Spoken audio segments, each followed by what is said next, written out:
வணக்கம் நண்பர்களே, இன்றைக்கி நாம் பார்க்க போகிற மெடிசின் சிக்னோஃப்ளேம் டேப்லெட். இந்த மாத்திரை பற்றி நிறைய பேர் கேட்குற ஒரே கேள்வி என்னென்னா, இதில் என்ன இன்க்ரீடியன்ஸ் இருக்குது, எதற்காக டாக்டர் ப்ரிஸ்கிரைப் பண்ணுறாங்க, எப்படி எடுத்துக்கணும், சைடு எஃபெக்ட்ஸ் என்ன, அதெல்லாம் தான் இந்த வீடியோவில் நாம் பார்க்க போகிறோம். இந்த மாத்திரையில் இருக்கிற முக்கியமான இன்க்ரீடியன்ஸ் என்னென்ன அப்படின்னு பார்த்தீங்கன்னா, அசிக்ளோஃபெனாக் 100 mg, paracetamol 325 mg, செரிசியோ 50 days 15 mg. இந்த 3 இன்க்ரீடியன்ஸும் சேர்ந்து பாடியில் ஏற்படும் இன்ஃப்ளமேஷன், பெயின் ரெஸ்பான்ஸ் மற்றும் ஸ்வெல்லிங்கை மேனேஜ் பண்ண உதவக்கூடிய காம்பினேஷனாக இருக்குது.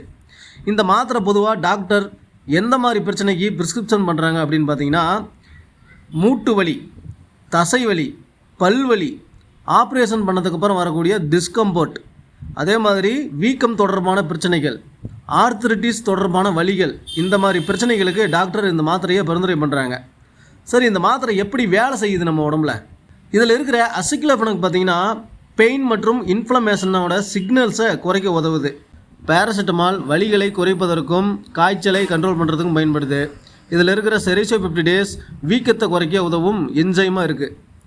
இப்போ இந்த டேப்லெட்டோட சைடு எஃபெக்ட்ஸ் பற்றி தெரிஞ்சுக்கலாம். சிலருக்கு வயிற்று எரிச்சல், வாந்தி உணர்வு, தலை சுற்றல், வயிற்று வலி, டயரியா, பசியின்மை போன்ற பிரச்சனைகள்லாம் ஏற்படலாம். இந்த மாத்திரையோட டோசேஜ் என்ன, எவ்வளவு எடுத்துக்கணும் அப்படின்னு பார்த்தீங்கன்னா, பொதுவாக டாக்டரோட அட்வைஸ் படி எடுத்துக்கணும். உணவுக்கு பிறகு எடுத்துக்கொள்ள சொல்லப்படலாம். ஆனால் டோசேஜ் வயது, உடல்நிலை, மெடிக்கல் ஹிஸ்ட்ரி அடிப்படையில் மாறலாம். முக்கியமான ப்ரிகாஷன்ஸ் என்னென்ன அப்படின்னு பார்த்தீங்கன்னா, இந்த மாத்திரையை ஆல்கஹாலோடு எடுத்துக்கிறத அவாய்ட் பண்ணணும். லிவர் மற்றும் கிட்னி இஷ்யூ இருந்தால் மருத்துவர்கிட்ட நீங்கள் சொல்லணும். ப்ரெக்னன்சி அண்ட் பிரெஸ்ட் ஃபீடிங் நேரத்தில் செல்ஃப் மெடிக்கேஷன் கண்டிப்பாக எடுத்துக்கக்கூடாது. அதே மாதிரி வேறு பெயின் கில்லர் மெடிசன்ஸோட இதை சேர்க்கறதுக்கு முன்னாடி டாக்டரோட அட்வைஸ் இருந்தால் மட்டும்தான் நீங்கள் எடுத்துக்கணும். முக்கியமாக டாக்டர் இந்த மாத்திரையை எத்தனை நாளைக்கு எடுத்துக்க சொல்கிறாங்களோ அது வரைக்கும் தான் எடுத்துக்கணும். டாக்டர் ப்ரிஸ்கிரைப் பண்ணாத வர லாங் டேர்ம் யூஸ் அவாய்ட் பண்ணணும்.